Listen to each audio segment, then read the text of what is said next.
petit, j'ai toujours eu le nez en l'air. J'avais envie de devenir pilote de chasse. Mais il y a très longtemps, je me souviens aussi d'avoir vu en meeting un appareil voler différemment, un peu s'arrêter dans le ciel. Ça m'avait fasciné. Et quand j'ai compris ce que c'était, je me suis dit, quand j'aurai l'occasion de pouvoir en faire, et si je peux, je me lancerai dedans. Et c'est le cas aujourd'hui.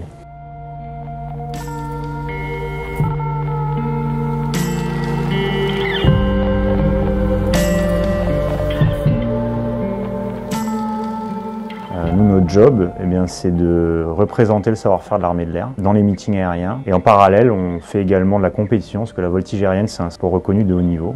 Et depuis 50 ans, l'équipe a eu des très bons résultats et ça continue encore.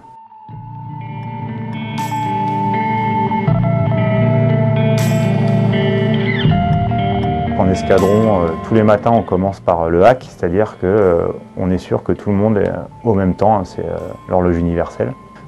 Nos journées sont timées avec les créneaux de vol.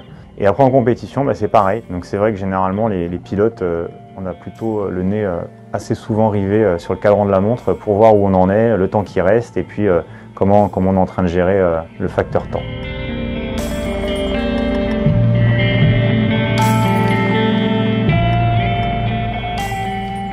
On est tout seul dans l'avion quand on réalise le programme, mais finalement derrière il y a toute une équipe qui nous porte. Et ça, c'est génial. Et à l'inverse, on est là aussi pour porter les autres quand c'est eux qui sont en train de voler.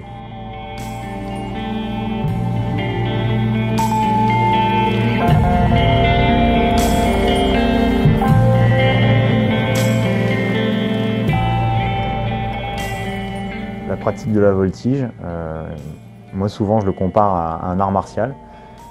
Parce qu'il faut être à l'équilibre entre le physique et le mental. Et moi, l'image qui me vient, c'est celle du samouraï, qui est à la fois physiquement prêt à agir, hyper affûté, mais très serein mentalement. C'est un kata de voltige qu'on fait.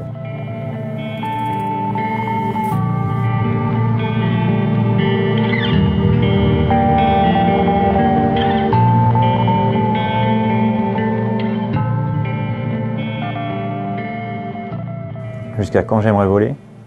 Le plus longtemps possible, parce que quand on vit son rêve de gosse, on n'a juste pas envie que ça s'arrête.